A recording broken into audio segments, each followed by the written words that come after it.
Hello. Kumusta?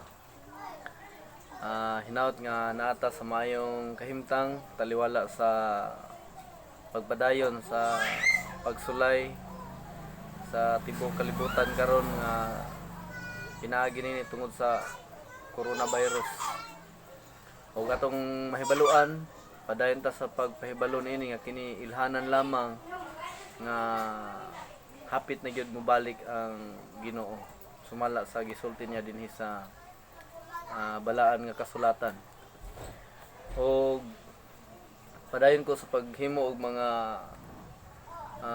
video uban ang mga mensahe sa pulong sa Ginoo nga nagtug-an mahitungod gayud sa katapusan nga mga adlaw. So dili ka-deny nga niya na kita sa last days. So mahinungdan nga ang mensahe nga angay natong pagapatalinghugan karon o angay nato nga ihatod sa mga katawhan ang mga mensahe nga nagisgot mahitungod sa katapusang kapanahonan. Hallelujah. So dinhi mga igsoon, akong ipaabot no sa tunyagin akong video ang akong sulti nga ang akong sunod nga pagahisgutan mao ang gitawag og the Great Tribulation or the reign of the Antichrist. So karon mga igsoon, dili lang na nako natandugon. Ang buot na kong ipaabot karon kining gitawag og kinsa man ang mabihidid sa kaulahiang mga adlaw, ang mapunggutan og ulo. So sa uban nga panghuna-huna, ang mapunggutan sa ulo kato kuno mga hilaw-hilaw sa pagpangalagad. So aton tan-awon sumala dinhi sa Biblia kung kinsa gyud ang mapunggutan og ulo, kung katubang hilaw-hilaw sa pagpangalagad o mga matinud-anon baka gyud ni sila hinuon sa pagpangalagad sa Ginoo. Okay mga igsoon. Ang gingon dinhi sa Biblia sa Mateo kapitulo 10 versikulo 16, no? Nagisgot kini sa umalabot nga mga kasakitan nga kahimtang sa mga alagad sa Ginoo sa mga Kristohanon. Ang heading ini is the coming persecution, no? Sa in English ni nga pagasulti. Verse 16, behold, I sent you forth as sheep in the midst of the wolves. Be therefore wise as serpent and harmless as dove. 17, but beware of men, for they will deliver you up to the council, and they will scourge you in their synagogues, and you shall be brought before the governors and kings for my sake, for a testimony against them and the Gentiles. But when they deliver you up, take no thought how or what you shall speak, for it shall be given you in the same hour what you shall speak. Sa verse 20, for it is not ye that speak, but the Spirit of your Father which speaketh in you. And the brother shall deliver up the brother to death, and the father the child, and the children shall rise up against their parents, and cause them to be put to death. And ye shall be hated of all men by my name's sake, but he that endureth to the end shall be saved.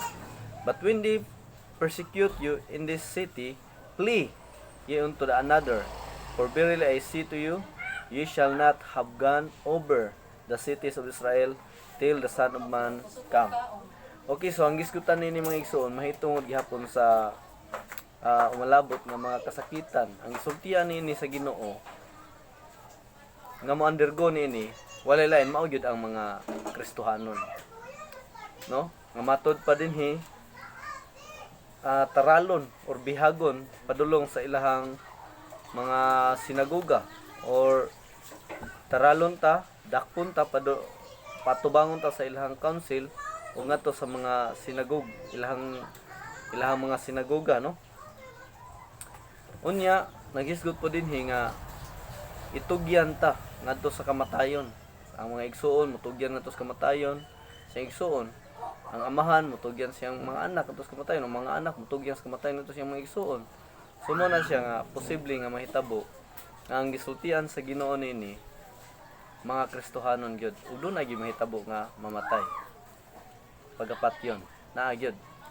So dinhi dili unya kita kuno mahadlo kung unsa atong isulti, kay dili man kita ang mosulti kun dili ang espiritu sa Dios may magapanulti man nganhi kanato. So nining panahon na magsun aton tan-awon sa heading palandan the coming persecution. So ang gisultian niini dili ang mga tao nga walay pagtuo sa Ginoo kun dili mga tao gyud nga adunay pagtuo sa Ginoo. Okay, mari taglain nga mga verse mga igsoon. Hallelujah. So dinhi sa Mateo Marcos 13:12, no? Mark 13 verse 12. Nagaingon diri mga igsoon ko diya sa Ginoo. Mao gyapon nga pagasulti, no? Sa verse 9, but take heed to yourself, for they shall deliver you up to council, and in synagogue ye shall be beaten, and ye shall be brought before rulers and kings. So pagataralon ta nato sa ilahang mga maghuhukom ug sa ilahang mga tigdumala ug sa mga hari. Sa kaganina ang isgutan is ngadto sa mga governors, ngadto sa mga gobernador, no? Dayon, and the gospel must first be published among all nations. But when they shall lead you and deliver you up, take thought beforehand what ye shall speak. Neither do ye premeditate, but whatsoever shall be given you in the hour that speak ye. For it is not ye that speak, but the Holy Ghost. Now, the brother shall betray the brother to death, and the father the son, and the children shall rise up against their parents, and shall cause them to be put to death. And ye shall be hated of all men for my name's sake, but he that shall endure to the end, the same shall be saved. So ang gisultian ini mga igsoon, mao gyud ang mga Kristohanon nga taralon yun ta, dadon yun ta sa ilang hukmanan, sa mga hari, sa mga presidente, sa mga mayor, posible nga na sa mga gobernador. Kitang mga Kristohanon mo itaralon nila. Kung gadi man ta mo dawat sa ilang implementar unya nga mo ang itawag og pagdawat sa marka sa Antichrist sa 666. Okay, unya ang mga ginikana ang mga igsoon, mutugyan na siyang igsoon. So posible katong igsoon nga dili Kristohanon, yang hunahuna alang sa kayuhan ang implementar sa mga nagdala sa marka sa 666. So mo na nga gusto niya nga mahibaluan kung asang yang igsoon nga Kristohanon. So ang dili Kristohanon nga igsoon niya sa unod mao mutugyan ngadto sa iyang Kristohanon, igsoon nga Kristohanon. Unya hantod nga mahukman nga pagapatyon ug kay dili man mudawat. Ang mga ginikanan mutugyan sa mga anak, posible sad ang mga anak nga Kristohanon ang ilang mga ginikanan may dili may mutugyan. Unya ang mga amahan nga Kristohanon, ang mga anak pud nga dili Kristohanon mao mutugyan sila ang amahan. So posible sad na siya mga igsoon. Pero ang pinakadako nga punto dinhi dunay pagapatyon. Ug ang pagapatyon mga igsoon walay lain mao gyud ang alagad sa Ginoo. Nga mao iyang gisultian nining mga pulungan. O kana wala naman ang mga apostol sumo na nga kini nagpabilin gihapon hantod sa ato. Gisulti sa Ginoo kini nganhi kanato. Karon nga nag-alagad sa Ginoo. Ug matud pa niya sa Mateo 24, kay kung dili pa kini tinuod wala lang tanan niya isulti. Pero matud pa niya sa 24 versikulo 25 nagaingon siya, behold, I have told you before. Ingon siya kung sabihin saya tan-awa, gipasidan-an ko na kamundaan. So gipasidan-an ta niya nga dunay dako nga mga kasakitan, tribulation. Kung basahon sa verse 21, no? For then shall be great tribulation such as was not since the beginning of the world to this time, no, nor ever shall be. So dunay dakong kasakitan. Ang gisgutan ini, ang gitug-anan sa Ginoo ini mao gyud ang mga Kristohanon nga mo undergo gyud niya. Matud pa niya sa verse 25, behold, I have told you before. Gisultian, gipasidan-an na kitandaan sa Ginoo. Gisultian ta niyang daan. Mo na nga Kani nga mensahe mga igsoon ako gining paningkamutan nga mapaabot kay gusto gyud ko nga makaandam kita dili ta maghuna-huna nga wala pa tribulation rapturon tas Ginoo. Ang Biblia matuman jud igsoon, matuman jud kining verse chapter 24 sa Mateo bisag kung saan imong tuon nakahan-ay ni siya. Ug tan-aw nimo ang Revelation chapter 6 parehar ni sila sulod. Arin ra lahi pagkasulti pero tan-awa ang mga event, mga consequences sa mga panghitabo sa maong mga pulong parehara. So mao na nga akong gipaningkamutan nga ang pagapat yun di ay katog yung mga Kristohanon, no? Okay, tan-aw na to ang pinadayag. Sumala sa gisgutan sa Ginoo nga pagapat yon. Okay. Pinadayag chapter 6 verse 9. Largo lang tas verse 9 kaya atong pinaka point ini kung kinsa man tong pagapat yon, kinsa man tong pagapunggutan og liog, mga hilaw-hilaw butos pagpangalagad o katuba tong mga matinud-anon yun sa pagpangalagad. Tanawa verse 9, and when he had opened the fifth seal, I saw under the altar the souls of them that were slain for the sword of God and for the testimony which they held. Verse 10, and they cried with a loud voice, saying, how long, O Lord, holy and true, dost thou not judge and avenge our blood on them that dwell in the earth? And white robes were given unto every one of them, and it was said unto them that they should rest yet for a little season, until their fellow servant also and their brethren that should be killed as they were should be fulfilled. So tanawa mga igsoon, ang katong nga punggutan og liog ipampatay sa pagpamatud sa pulong sa Ginoo. Naa sila sa ilawom sa altar. Ningon sila sa Ginoo nga kanus-am nimo panimaslan ang kalibutan tungod silang pag-ula sa manugo. So gingnan sila sa Ginoo nga pahuway sa mo diha, gitagan sila bisting nga maputi. Nya pahulay sa mo diha, huwata sa ninyo ang insaktong gidaghanon sa inyong mga igsuon nga pagapatyon o sabsama ninyo. So dunay gidaghanon sa mabihidid, mapunggutaglyo, mapatay tungod sa pag-alagad nila sa Ginoo. So makasiguro ta nga kining mga tawhana dili ni mga hilaw-hilaw sa pagpangalagad kundi matinud-anon gyud kini. Ug dunay saktong gidaghanon nila ayha pa mo balik ang Ginoo. Ayha pa moabot nga rapturon sila sa Ginoo, panimaslan sila sa Ginoo. So lahi man gud ang tribulation, lahi pud ang vengeance of the Lord mga igsoon.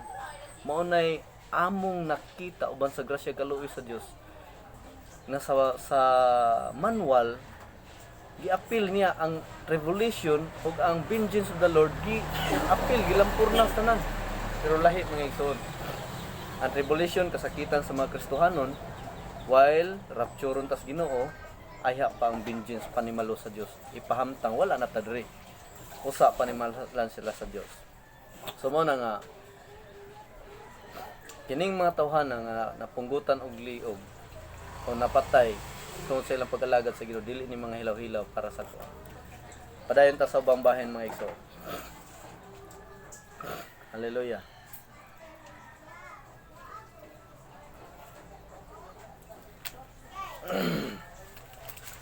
Chapter 13, Revelation. So kung ato ning tan-aw ang chapter 13 sa Book of Revelation mison, dunay gisigutan ri nga duha ka mapintas nga mananap. Pero di man nimo itong topic.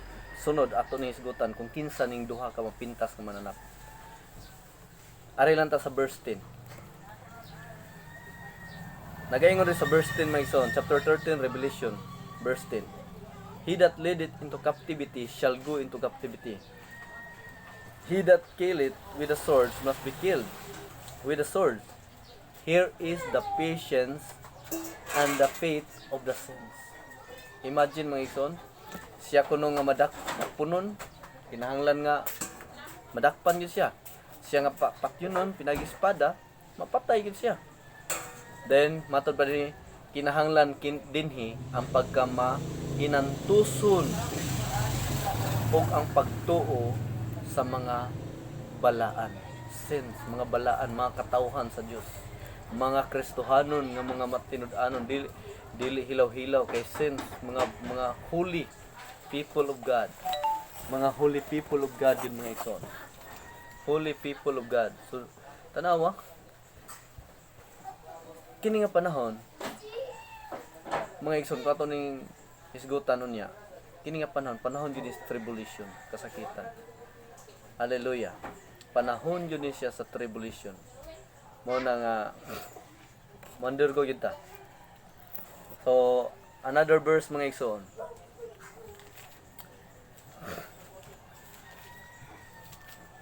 Hallelujah. So din mga igsoon, tanaw na to sa Revelation chapter 17 verse 6, no? And I saw the woman drink it with the blood of the saints and with the blood of the martyr of Jesus. And when I saw her, I wondered with a great admiration. So sa gingon mga igsoon, nakita ni Apostol Juan ang usa ka babae nga bigaon, no? Nga nahubog sa dugo sa mga balaan. Usa ka babae nahubog sa dugo sa mga balaan. Unya kinsa ni mga balaan? And with the blood of the martyr of Jesus. So kinsa day mga igsoon? Dugo sa gitawag mga martyr of Jesus. So dili ni siya hilaw-hilaw o dili ni siya basta-basta nga Kristohanon. Ang gisgutan dinhi nga mabihidid, mapunggutan og liog kun dili kini siya mga martyr of Jesus mga igsoon. So there is a verse 14 nagaingon there shall make war with the lamb, and the lamb shall overcome them, for he is Lord of lords, King of kings, and they that are with him are called the chosen and faithful. So mao ni siya mga igsoon. Ang kauban sa Ginoo niya mao ang katong gitawag the chosen and faithful. So klaro nga pagkasulti mga igsoon from the four gospel, kung atong tan-awon from the four gospel hangtod sa Revelation, ang ipang patay, ang ipang punggutan og liog dili mga hilaw-hilaw nga mga alagad sa Ginoo. Aha man nato mabasa nga ang gipampunggutan og liog kato kuno mga hilaw-hilaw sa pagpangalagad sa Ginoo. Atong basahon mga igsoon nga ang unsay kahimtang sa mga hilaw-hilaw sa pagpangalagad sa Ginoo. Pinadayag kapitulo 3 versikulo 16, Revelation chapter 3 verse 16. Nagayon ng pulong, so then because thou art lukewarm and neither cold or hot, I will spew thee out of my mouth. Unsa day mga igsoon? Kung bugnaw-bugnaw yung pagpangalagad, init-init, so klaro ang pagkasulti, way klaro pagpangalagad, hilaw-hilaw, isukar kas Ginoo. So dili day ka maapil sa pinunggutay sa liog, kundi maapil kas isukas Ginoo. So mo na mga igsoon, ang katong mapunggutan og liog, ang katong madalas rapture, kator gitong mga matinud-anon sa pagpangalagad. Aha man nato mabasa sa Biblia nga ang mga tao nga girapture nga katong wala mo undergo og tribulation, wala tayong basa. Pero dinhi sa Biblia mga igsoon, mabasa nato ang mga katawhan sa nagkadaiyang mga nasod, sa nagkadaiyang mga pinulungan nga kini sila ni undergo tribulation pero nana saging harias langit. So I hope nga apil na tayo ni mga igsoon, apil gyud ta ni. Revelation chapter 7 verse 9. Matod pa rin mga igsoon hantod sa ubos atong basahon. After this I beheld, and lo, a great multitude which no man could number, of all nations and kindreds and people and tongues, stood before the throne and before the Lamb, clothed with white robes and palms in their hands, and cried with a loud voice, saying, salvation to our God which sitteth upon the throne unto the Lamb. Unsa day mga igsoon? Multitude, great multitude, which no man could number. From all nation, kindreds, and people, and tongues. So nagkalain-laing nasod, nagkalain-laing pinulungan, nagkalain-lain nga kagikanan mga igsoon. So kini mga tawhana. Dayon sa verse 12, and all the angels stood around about the throne and about the elders and the four beasts, and fell before the throne on their faces and worship God, saying, Amen. Blessed and glory and wisdom and thanksgiving and honor and power and might be unto our God forever and ever. Amen. Verse 13. Now, and one of the elders answered, saying unto me, What are these which are arrayed in the white robes, and whence comes they? So kinsam ni sila, matod pa nangutana ang anghel, kinsam ni sila ug diin ni sila gikan. Dayon itubag si Apostol John, and I said unto him, Sir, sir, thou knowest. Ingos Apostol John nga, Sir, nakahibaw ka, ikaw may nakahibaw. So, and he said to me, These are they which came out of the great tribulation, and have washed their robes, and made them white by the blood of the Lamb. So, kini day mga tawhana mga igsoon, gikan sa lain-laing nasod, gikan sa nagkalain-laing pinulungan, lain-laing tribo sa katawhan, kini sila nga nana sa trono nagsimba sa Dios. Mga hintil ni silang tanan nga mga Kristohanon nya sila tanan gikan nga ni undergo sa tribulation. O kini sila mo'y gikuha sa pagrapture, panahon sa pagrapture. So klaro kayo mga igsoon. Watong tan-awon ang pagrapture sa Ginoo. Tanaw na ito mga igsoon sa makadali lang. Mateo 24 versikulo 29 nagaingon ng pulong.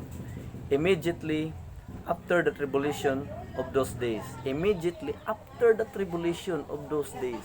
Imagine na kanos ang rapture after tribulation. Immediately after the tribulation of those days shall the sun be darkened, and the moon shall not give her light, and the stars shall be pulled from heaven, and the power of heaven shall be shaken.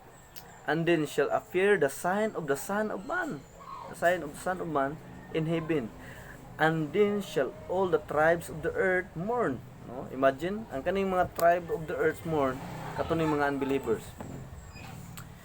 And they shall see the Son of Man coming in the clouds of heaven with power and great glory. Verse 31. And he shall send his angels with a great sound of a trumpet, and they shall gather together his elect from the four winds, and from one end of heavens another. Na tanawa, diri ra ang rapture. After the tribulation, the sign of the Son of Man shall appear in the clouds in heavens. Dayon with the sound of the trumpet. Dayon ang mga anghel niya, ang balaan ng mga anghel, yang suguon sa pagkuha sa iyang mga piniling katawhan sa upat kaso sa kalibutan. So dinhi ang rapture. But remember, immediately after the tribulation. Igsoon, nayuban mo ingon nga, bisan asa na okay ra, pwede ra, kung mapos